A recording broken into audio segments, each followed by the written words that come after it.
নমস্কার, সৌমেন সরকার বলছি। আপনারা দেখছেন ক্যাম্পাস প্লাস চ্যানেলের একটি নতুন প্রতিবেদন। আজকের প্রতিবেদন কিন্তু আগের প্রতিবেদনের শেষাংশ।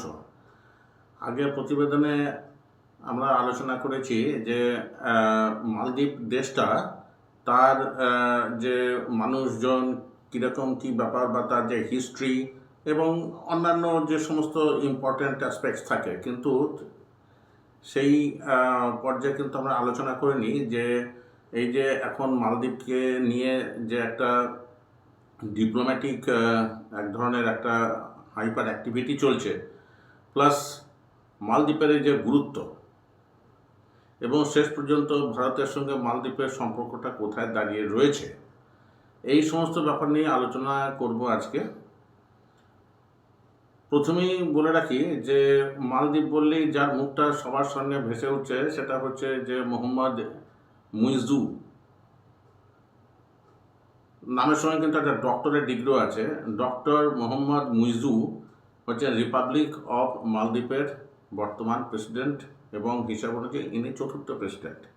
2008 সালে নতুন যে কনস্টিটিউশন বা সংবিধান যে গৃহীত হয়েছে, তারপর 4টে ইলেকশন হয়েছে, 2008, 2013, 2018 এবং 2023। এবং এই 2023-এই কিন্তু ডক্টর মুইজু নির্বাচিত হয়েছেন। তো প্রথমেই আগে একটু জেনে নেওয়ার দরকার এই যে মুইজুর একটু ব্যক্তিগত পরিচয়টা একটু জেনে নিই, তাহলে ব্যাপারটা বুঝতে একটু সুবিধা হবে। মুইজুর কিন্তু একটু পড়াশোনা করা লোক। 1978 সালে জন্ম এবং উনি ব্রিটেনে সিভিল ইঞ্জিনিয়ারিং পাস করেছেন। এমনিতে তো মালদ্বীপে তো পড়াশোনা সেইভাবে উচ্চশিক্ষার ব্যাপার নেই, কিন্তু মুইজু ব্রিটেন থেকে পাস করে এসেছেন সিভিল ইঞ্জিনিয়ার। এবং তিনি তার আগের যে প্রেসিডেন্ট ছিলেন আবদুল্লাহ ইয়ামিন, সেই মন্ত্রিসভাতে তিনি ছিলেন কিন্তু হাউসিং মিনিস্টার। অনেকে আবার কেউ বলে যে কনস্ট্রাকশন মিনিস্টার। এই কনস্ট্রাকশন মিনিস্টার পরবর্তীকালে কিন্তু মালে শহরের যে পৌরসভা বা মালে কর্পোরেশনে উনি কিন্তু মেয়র হন।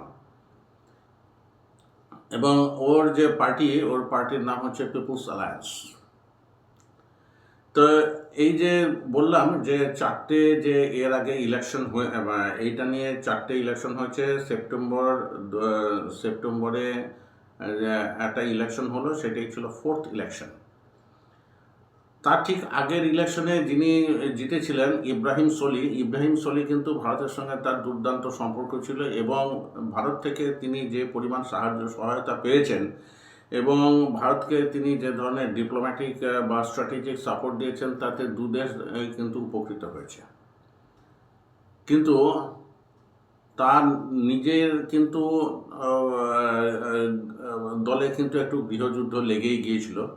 তার কারণটা হচ্ছে কি যে তিনি কিন্তু দলের মধ্যে ঐক্য রাখতে ব্যর্থ হয়েছেন এবং অ্যাট দি সেম টাইম যে তার আগের যে প্রেসিডেন্ট অর্থাৎ কিনা যার নাম হচ্ছে আবদুল্লাহ ইয়ামিন ছিলেন কট্টর চীনপন্থী এবং বিভিন্ন প্রেস রিপোর্ট অনুযায়ী তিনি বেশ ভালো মতো দুর্নীতিগ্রস্ত। এবং এই দুর্নীতি হওয়ার ফলে আগের প্রেসিডেন্ট ইব্রাহিম সলি, যিনি ভারত বন্ধু নামে পরিচিত, তার সময়তে কিন্তু তার কিন্তু জেল হয়েছিল 11 বছরের। অর্থাৎ কিনা যে এই ইয়ামিনের 11 বছরের জেল, সেটা কিন্তু তার যে ছাত্র বা ফলোয়ার এই যে মুইজু বর্তমান প্রেসিডেন্ট, তার মধ্যে কিন্তু কিছু রেখাপাত করেছে। এবং মুইজু মনে করেন যে ইয়ামিন যে 2018 সালের ইলেকশনে জিততে পারেননি, তার পিছনে কিন্তু ভারতের কিছুটা অবদান আছে, এবং তার ফলে একটা ভারত বিরোধী ব্যাপার কিন্তু শুরু থেকে এই পিপুলস অ্যালায়েন্সের ছিল। এবং ব্যাপারটাকে উনি এমন জায়গাতে নিয়ে গেছেন যে সেখানে এই ছোট ছোট ভারতের যে প্রতিবেশী দেশগুলোতে আছে সেগুলোতে কিন্তু ইলেকশনের যে রেজাল্ট সেটা অনেকটা পরিমাণে তাদের ভারত নীতির উপর নির্ভর করে। তা মুইজু এবং তার যে রাজনৈতিক যে দীক্ষা দানকারী অর্থাৎ ইয়ামিন, এরা দুজনে কিন্তু প্রবলভাবে ভারত বিরোধী একটা ব্যাপার চালিয়েছেন। সবই হচ্ছে ক্ষমতা দখলের রাজনীতি। তিনিও জানেন যে ইলেকশনের আগে এক কথা, ইলেকশনের পরে আরেক কথা। আপাতত তো পাওয়ারেতে যাই, তারপরে দেখা যাবে যে কি হয় বা না হয়। তো সেই অনুযায়ী কিন্তু সেই স্কিম অনুযায়ী তারা কিন্তু পাওয়ারেও এলেন। এবারে দেখি যে ইলেকশনটা কীরকম কী হয়েছিল। মালদ্বীপের ইলেকশন কিন্তু দুটো পর্যায়ে হয়েছে। একটা প্রথম পর্যায়ে যারা সমস্ত ক্যান্ডিডেট ছিলেন তাদের মধ্যে যদি কেউ 50% পাবেন তাহলে তিনি তো জিতে যাবেন, কিন্তু 50% যদি না পান তাহলে প্রথম দুজন ক্যান্ডিডেটের মধ্যে একটা রান অফ একটা ইলেকশন হবে, অর্থাৎ কিনা সেকেন্ড রাউন্ডের ইলেকশন হবে। সেই সেকেন্ড রাউন্ডের ইলেকশনে মুইজু কিন্তু পান 54% ভোট, অর্থাৎ প্রায় আর ইব্রাহিম সোলি, যিনি তার আগে তিনি যে ইনকামবেন্ট প্রেসিডেন্ট ছিলেন, তিনি পেয়েছেন মাত্র 46% ভোট, অর্থাৎ কিনা 8%-এর মতো ভোটের পার্থক্য ছিল। এবং এই ভোটের পার্থক্যই কিন্তু হতো না। কারণটা হচ্ছে যদি এই ইব্রাহিম সোলি তার নিজের দলের মধ্যে নাসেদ বলে একজন লিডার আছেন, তার সঙ্গে তার রীতিমতো বিরোধ লেগে যায়, এবং তার ফলে তারা নাহিদ ঠিক করেন যে তারা ইলেকশনে কিন্তু ইব্রাহিম সোলিকে সাপোর্ট করবেন না। এমডিপি, মালদ্বীপ ডেমোক্রেটিক পার্টিটা ভেঙে গিয়ে তারা কিন্তু তাদের নিজস্ব একজন ক্যান্ডিডেটকে দাঁড় করিয়ে দেন, এবং সেই ক্যান্ডিডেট প্রথম পর্যায়ে পান 7.1% ভোট, পরবর্তী রাউন্ডে পান 8% ভোট। এবারে দেখা যাচ্ছে যে এই যে স্প্লিটটা যদি না হতো তাহলে মুইজু ইলেকশনে জিততে পারতেন কিনা সেটাও কিন্তু সন্দেহের ব্যাপার। তো যাই হোক, এদের যে ইলেকশনের ব্যাপারটা সেটা না পরে আলোচনা করব। আগে দেখে নিই যে এই যে মালদ্বীপের এই স্ট্র্যাটেজিক যে ইম্পর্টেন্স, এই ইম্পর্টেন্সের কারণটা কি। মালদ্বীপের কিন্তু একটা বিশাল স্ট্র্যাটেজিক মূল্য আছে। সেটা হচ্ছে যে মালদ্বীপের পাশেই রয়েছে স্ট্রেট অফ মালাক্কা, অর্থাৎ কিনা মালাক্কা প্রণালী। এটার আরও একটা নাম আছে, সেটাকে বলে 8 degree channel. What is 8 degree channel? 8 degree মানে বুঝতে পারছেন যে এটা হচ্ছে 8 ডিগ্রি ল্যাটিচিউড। ল্যাটিচিউড মানে হচ্ছে অক্ষাংশ, অর্থাৎ কিনা এই যে চ্যানেলটা কাকে বলে? দুটো ভূখণ্ডের ভেতর দিয়ে যে জলপথ বড় জলপথে গিয়ে মিলিত হয় সেটাকে বলে চ্যানেল। এই যে ছবিও দেখাচ্ছি। তো এই 8 ডিগ্রি চ্যানেলের ভেতর দিয়ে কিন্তু মিডল ইস্ট, আরব, এই সমস্ত দেশ থেকে কিন্তু ফার ইস্ট কান্ট্রি যেমন ভারত, জাপান, চীন, এই সমস্ত জায়গাতে কিন্তু এনার্জি সাপ্লাই হয়। অর্থাৎ এখানে জাহাজগুলো তেলের ট্যাঙ্কার নিয়ে এই চ্যানেল দিয়ে যায়। অতএব এই চ্যানেলের উপরে সার্ভেলেন্স রাখাটা লোকাল জয়েন্ট হিসেবে ভারতের একটা বিশাল ব্যাপার আছে। তার সঙ্গে ব্যাপারটা হচ্ছে ইকোনমিক যে একটা সার্ভেলেন্স, এবং ভারতের যে পণ্যবাহী যে জাহাজগুলো সেগুলো যাতে কখনো পাইরেসি বা টেরোরিজমের মধ্যে না পড়ে সেটার জন্য তো সেখানে তো কিছু দেখাশোনা করার জন্য তো সহযোগিতা দরকার। এবং এই যে সার্ভেলেন্সটা সব থেকে ভালো কিন্তু পারা যায় এই মালদ্বীপের ভেতর থেকে। এবং সেই জন্য নানা রকমের মিলিটারি, প্যারামিলিটারি, নানা রকমের কিন্তু চুক্তি কিন্তু ভারতের সঙ্গে মালদ্বীপের ছিল। পরবর্তীকালে 2017 সালে আগের ইব্রাহিম সোলির আমলেই কিন্তু চীনের সঙ্গে আস্তে আস্তে মালদ্বীপের ইকোনমিক সম্পর্কটা বাড়তে থাকে এবং তারপরে চীন সেখানে ম্যাসিভ ইনভেস্টমেন্ট করে। Basically it was in infrastructure sector, কিন্তু তার সঙ্গে তারা কিন্তু মাঝে মাঝে এমন এমন জায়গাতেও কিন্তু চুক্তি করেছে যে চুক্তিতে সামরিক একটা ব্যাপার রয়ে গেছে এবং সেটি ভারতকে বেশ কিছু চিন্তায় ফেলছিল। কিন্তু পরবর্তীকালে মুইজু যখন অ্যান্টি ভারত একটা ভারত বিদ্বেষী একটা জিগির তুলে যখন জিতলেন, তখন সবাই আশা করেছিল যে হ্যাঁ, এইবারে কিন্তু ইব্রাহিম সোলির সময়তে যে ধরনের ভারত বন্ধু যে ইয়ে ছিল ইন্ডিয়া ফার্স্ট, আর ভারতের ছিল নেভার ফার্স্ট। তা এই মুইজু পিপলস অ্যালায়েন্স আসার ফলে যেটা শুরু হলো সেটা হচ্ছে ইন্ডিয়া আউট নীতি। মুইজু নিজে যদিও কখনো স্বীকার করেননি যে তার কোনো ইন্ডিয়া আউট নীতি ছিল, কিন্তু ব্যাপারটা হচ্ছে যে পশ্চিমী দেশগুলো যারা এই ভারতের সঙ্গে চীনের এই যে কম্পিটিশন, এই কম্পিটিশনে ভারত তো সবসময় পশ্চিমী দেশগুলো সহায়তা পাচ্ছে, কারণ পশ্চিমী দেশগুলো তো চীনকে সাপোর্ট করবে না। এবং এই যে ভারতের সঙ্গে চীনের এই যে দ্বৈরথ, এই দ্বৈরথ থেকে মুইজুর মালদ্বীপ কিন্তু চেষ্টা করেছিল কতটা পরিমাণে ফায়দা তোলা যায়। এবং তার জন্য তার প্রথম ইলেকশনে জিতেই প্রথম কথা ছিল যে ভারত থেকে ভারতের যে মিলিটারি পার্সোনেল মালদ্বীপে রয়েছেন তাদেরকে পাঠাতে হবে, এবং তার জন্য তিনি একটা ডেড লাইন তৈরি করে দেন। কী ডেড লাইন? মে মাসের 10 তারিখ 2024, 17 নভেম্বর 2023 এই ইলেকশন হয়েছিল। তা এই যে ব্যাপারটা, এইটা কিন্তু ভারত সরকার যে খুব মানে গ্রহণ করেছেন ভালো মানের ব্যাপারটা তা নয়। ইব্রাহিম সোলির সময়তে ভারতের প্রধানমন্ত্রী নরেন্দ্র মোদী নিজে উপস্থিত হয়েছিলেন তার শপথ গ্রহণ অনুষ্ঠানে, কিন্তু মুইজুর যে ক্যাম্পেইনিং সেটা ফলো করে তারপর ভারত ঠিক করে যে প্রেসিডেন্টের যে শপথ গ্রহণ অনুষ্ঠান সেখানে তো মানে অনুপস্থিত হওয়া যাবে না, সেই জন্যে তখনকার দিনে আইনমন্ত্রী কিরণ রিজিজুকে পাঠিয়ে দেওয়া হয়। এবং কিরণ রিজিজুর যাওয়া থেকেই কিন্তু মুইজু বুঝতে পারেন যে ভারত তার ইলেকশনের ব্যাপারে কী দৃষ্টিভঙ্গিতে দেখছে। এবং এতদিন পর্যন্ত মোটামুটি যে ব্যাপারটা চালু ছিল সেটা হচ্ছে যে মালদ্বীপের নতুন প্রেসিডেন্ট প্রথম যে বিদেশ সফর করবেন সেটা হবে কিন্তু তার প্রথম বিদেশ সফরের প্রথম দেশ হবে ভারত, অর্থাৎ কিনা ইলেকশনের পরেই তারা ভারতে আসেন, ভারতের রাষ্ট্রপতি প্রধানমন্ত্রী এদের সঙ্গে সাক্ষাৎ করেন। এবং এটা একটা নীতি, যেমন ইংল্যান্ডে যেমন ইউএস প্রেসিডেন্ট নির্বাচিত হওয়ার পর তার প্রথাগতভাবে ফার্স্টে যেখানে যান বা যার রাষ্ট্রদূতকে গ্রহণ করেন তার হচ্ছে ইংল্যান্ড। বিভিন্ন দেশের এরকম ধরনের কিছু প্রোটোকল আছে, যা ভারতের সঙ্গে মালদ্বীপের প্রোটোকল অনুযায়ী মালদ্বীপের প্রেসিডেন্টের কিন্তু ভারতে আসার কথা ছিল, কিন্তু রিজিজু মন্ত্রী যাওয়াতে তারা বুঝতে পেরেছেন যে ভারত সরকার কিন্তু তাদের প্রতি খুব একটা প্রসন্ন নন, এবং তার ফলে ভারত যে রিজিজুর আসার জন্য যে খুব একটা ব্যগ্র হয়ে যে অপেক্ষা করছিল ব্যাপারটা তাও নয়। রিজিজু চলে যান তুরস্ক থেকে তারপর তিনি চলে যান চীনে, কিন্তু ভারতে কিন্তু তার আসার ব্যাপারে দুপক্ষের দিক থেকে যে খুব একটা বেশি ঐকান্তিক প্রচেষ্টা ছিল ব্যাপারটা তা না। এইবারে ব্যাপারটা হচ্ছে যে জানুয়ারি মাসের 4 তারিখে আমাদের প্রধানমন্ত্রী নরেন্দ্র মোদী লাক্ষাদ্বীপে থেকে তিনি সমাজ মাধ্যমে একটা রেকমেন্ড করেন যে ভারতীয়রা যেন এই জায়গাতেও তাদের ভ্রমণ পিপাসা জারি রাখে।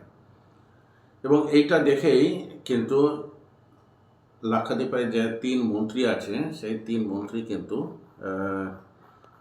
জুনিয়র মন্ত্রী, তারা কিন্তু অত্যন্ত কটু মন্তব্য করেন প্রধানমন্ত্রী নরেন্দ্র মোদীর সম্পর্কে।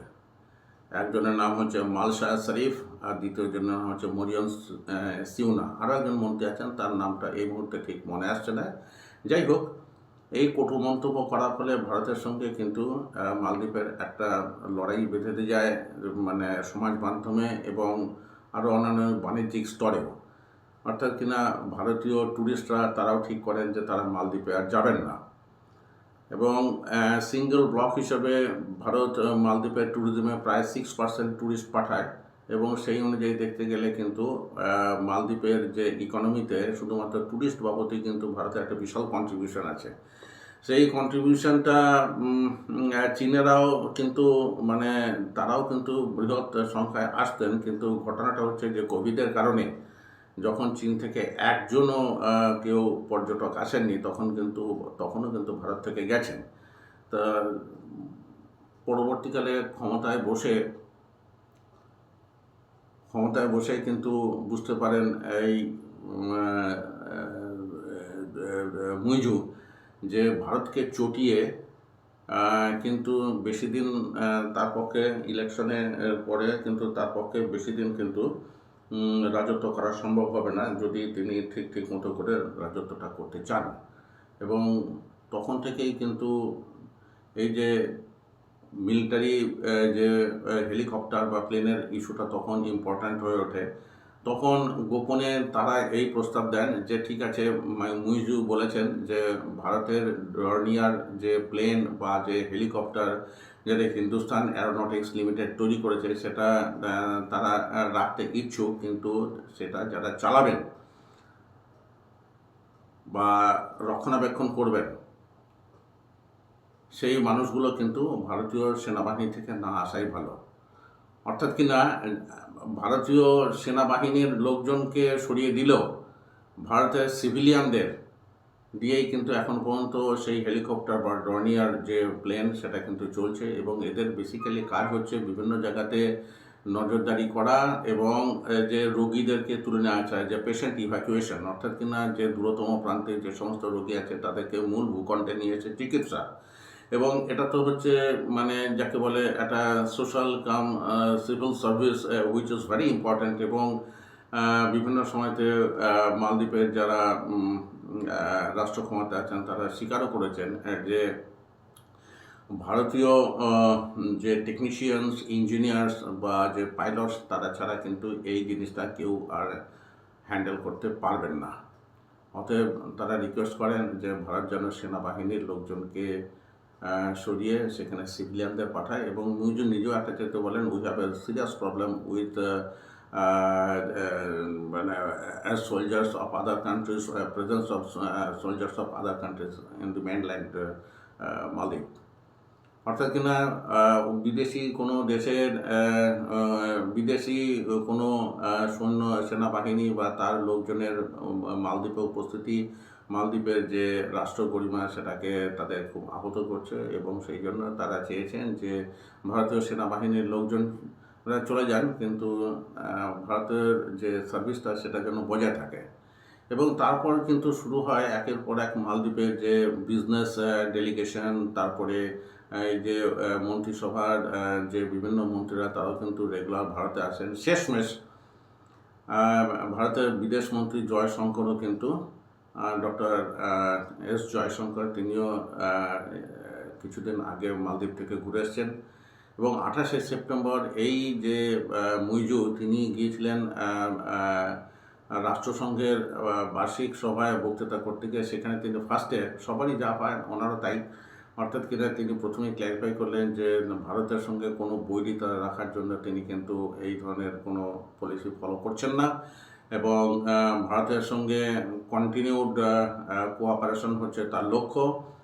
এবং এখন শোনা যাচ্ছে যে তিনি অল্প কিছুদিনের মধ্যে ভারতে আসবেন এবং তার জন্য যে প্রাথমিক যে স্টেপ সেটা অনুযায়ী যে তিনজন মন্ত্রী প্রধানমন্ত্রী নরেন্দ্র মোদী সম্পর্কে কটু মন্তব্য করেছিলেন তাদের দুইজনকে পদত্যাগ করতে বাধ্য করেছেন। অর্থাৎ কিনা মুইজু চান যে একটা এফেক্টিভ ভারত সফর এবং তার জন্য জমি প্রস্তুত করার জন্য তিনি তার মন্ত্রিসভার যে দুই জুনিয়র সদস্যকে পর্যন্ত রেজিগনেশন দিতে বলেছেন এবং তার রেজিগনেশন দিয়েছেন। তো এই হচ্ছে ব্যাপার, কূটনীতিক যে ব্যাপারটা এখন সেখানে দাঁড়িয়েছে। You can call it a climb down. Muizzu নিজেই বুঝতে পেরেছেন যে ভোটে যেটা এক জিনিস আর পুনর্নির্বাচিত হয়ে আসা কিন্তু আরেক জিনিস। মালদ্বীপ কিন্তু প্রতি ইলেকশনে নতুন প্রেসিডেন্ট পেয়েছে, অর্থাৎ কিনা তিনি যদি পারফর্ম করতে না পারেন তাহলে তাকেও কিন্তু চলে যেতে হবে। এবং দুম করে ভারতের মতো একটা দেশকে শত্রু বানিয়ে শুধুমাত্র চীনের হাতে একটা ক্রীড়ানক হয়ে থাকাটা যে একটা বিশাল বড় ভুল হতে চলেছে সেই ব্যাপারে তাহার যে শুভনিন্দরা সেই পরামর্শ দিয়েছেন এবং তার ফলে নিজের পজিশনকে বেশ কিছুটা পরিমাণে কম্প্রোমাইজ করে ভারত সফরে আসছেন। এবারে দেখা যাক এই সফরের ফলে ভারতের সঙ্গে মালদ্বীপের সম্পর্ক কোথায় গিয়ে দাঁড়ায়। আপাতত এইটুকুই। যদি আবার নতুন কোনো পরিস্থিতি উদ্ভব হয় আবার আরেকটা এপিসোড করা যাবে। আপনারা অনুগ্রহ করে জানাবেন এই 2 পর্বে ভারত মালদ্বীপ যে দ্বিপাক্ষিক সম্পর্কের যে আলোচনাটা সেটা আপনাদের কেমন লাগলো। আপনাদের উৎসাহের ওপর নির্ভর করবে এই ব্যাপারে আরও কত কি এপিসোড আমরা করতে পারি। আর নেক্সট যে এপিসোড হবে ওটা একটু পশ্চিম এশিয়া নিয়ে করতে হবে, কারণ সেখানেও পরিস্থিতি কিন্তু খুব সিরিয়াস হয়ে উঠছে। আজকের এপিসোডটা এখানে শেষ করছি। যথারীতি রিকোয়েস্ট থাকছে যে সাবস্ক্রিপশন, কমেন্ট, শেয়ার করে উৎসাহিত করবেন। নমস্কার।